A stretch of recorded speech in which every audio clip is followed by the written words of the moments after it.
అమ్మాయి ఒక కోటీశ్వరుడి బర్త్డే పార్టీకి వెళ్తుంది. అయితే అదే పార్టీకి ఈమె సవతి తల్లి అలాగే చెడ్డ సోదరి కూడా వస్తారు. వీళ్ళు ఈమెను బయట ఆపి నీలాంటి పేదవాళ్ళకి లోపలికి అనుమతి లేదు, నీ వల్ల మా పరువు పోతుందని చెప్తారు. అలాగే వీరిద్దరూ కలిసి ఈమె డ్రెస్ ను చింపేస్తారు. అయినా సరే ఈ అమ్మాయి ఎలాగోలా లోపలికి వచ్చేస్తుంది. అప్పుడు అక్కడే ఉన్న ఈమె సోదరి కావాలనే ఈ అమ్మాయి డ్రెస్ పట్టుకుని లాగేస్తుంది. దీంతో అక్కడ ఉన్న వారందరూ ఈ అమ్మాయిని చూసి నవ్వుతూ ఉంటారు. ఇంతలో అక్కడికి ఒక కుర్రాడు వస్తాడు. అయితే ఇతడు ఎవరో కాదు, ఈ అమ్మాయి భర్త. కొద్ది రోజుల క్రితమే వీరిద్దరికీ వివాహం అవుతుంది. అప్పుడు ఈమె నువ్వెందుకు ఇక్కడికి వచ్చావు అని అడుగుతుంది. ఇంతలో ఇతడు తన బాడీగార్డులతో డ్రెస్ తెమ్మని చెప్తాడు. అలాగే బాడీగార్డులను ఈ అమ్మాయి చుట్టూ అడ్డుగా నుంచోమని చెప్తాడు. దీంతో ఈమె తన డ్రెస్ చేంజ్ చేసుకుని ఇతడి దగ్గరికి వస్తుంది. అయినా సరే అక్కడున్న వారందరూ వీరిద్దరిని పేదవాళ్లు అనుకుని ఈ పార్టీలో నుండి బయటికి వెళ్లమని తిడుతూ ఉంటారు. అలాగే ఇక్కడ జరగబోయే కోటీశ్వరుడి బర్త్డేని డిస్టర్బ్ చేయొద్దని చెప్తారు.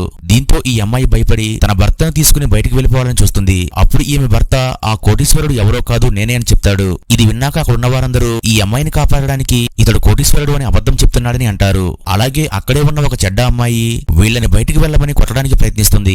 అప్పుడు ఈ కుర్రాడు ఈమె చేతిని పట్టుకుని తిరిగి కొడతాడు. దీంతో పరిస్థితులు చేయిజారుతూ ఉండడంతో ఈ అమ్మాయి తన భర్తతో బయటికి వెళ్లిపోవడానికి ప్రయత్నిస్తుంది. అయినా సరే ఈ చెడ్డ అమ్మాయి వీళ్ళని ఆపి ఇతడు కోటీశ్వరుడులా నటిస్తున్నాడు, మేము ఇతన్ని ఊరికే వదలము అని చెప్తుంది. ఇంతలో అక్కడికి మరొక పెద్ద కోటీశ్వరుడు వస్తాడు. ఇతడు వస్తూ ఈ కుర్రాడిని ఎలా ఉన్నావు అని ప్రకటిస్తాడు.